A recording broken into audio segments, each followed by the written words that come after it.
Hello everybody, my name's Garrett and I want to welcome you to Poolbot Medic. Alright, so now we're going to show you how to do a communicator.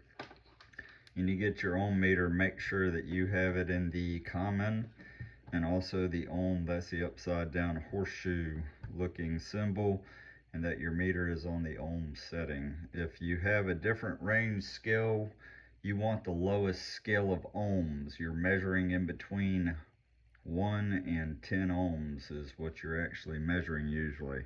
So anyways, to check a communicator, you're going to go around it in the ohm setting and you'll mark it first. You can see I put a piece of white paint on one of them, and you got to go between each one. Each one's a separate piece. So you're going to measure it. You see I got 0.6, and you roll it over one. And you're going 1 to 2, and then 2 to 3, and then so on all the way around. And as you're measuring, these numbers should always be the same. So I should be getting 0.6 each time.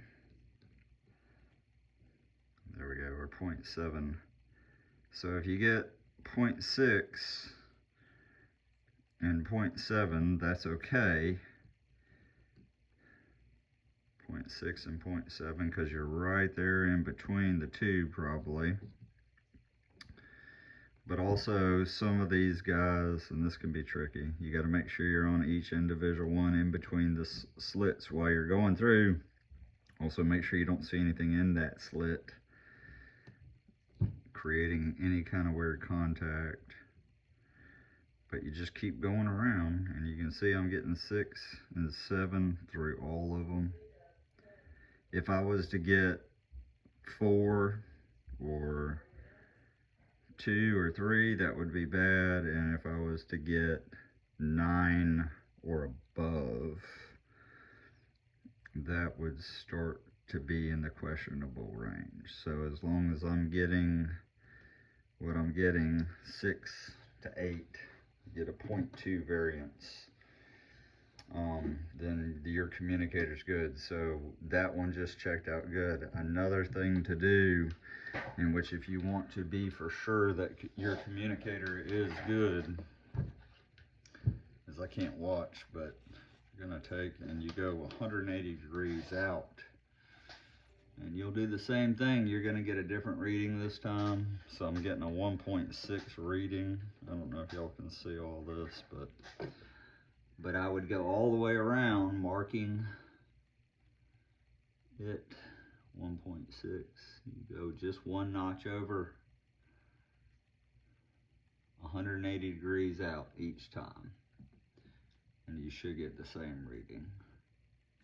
This is very important really to do both of these tests, because sometimes you'll find something in this test that you will not find in the other test. And if you don't do this test, you'll have a motor failure problem still, and you'll be like, everything's fine, I checked it. But if you don't check it both ways, 180 out and side by side is what I call it, then you're not checking it right. So I'm almost there, I think, all the way around. So I got 1.7 is my average all the way around. All right, so I know this communicator is most likely good. Don't ever spray them with WD-40 contact cleaner, motor cleaner only. You don't want to strip off the insulation that's on here. And then also make sure you check all this stuff for trash and dirt and metal. It's magnetic, so you don't want to get it near stuff that will attract to it, because it can damage the motor. And you can get enough stuff in there and just dust that's metal, and it will destroy this motor. And you might not even be able to see it if it's super fine dust. But I also know that WD-40 is a really bad idea. Don't spray it on anything on your pool bot. Use a corrosion inhibitor, something that's made for marine use, and plastic.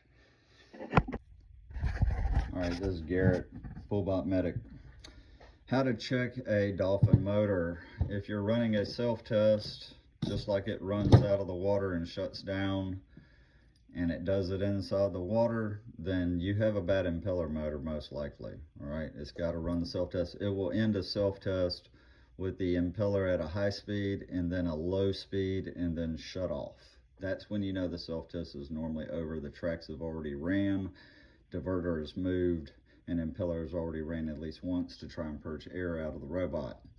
All right, but anyways, clock your motor. You're going to mark the top and the bottom before you pull it apart. I put 2 notches up here to line up the notch for this right here, and then 2 notches down here to line up the notch with the electrical connector.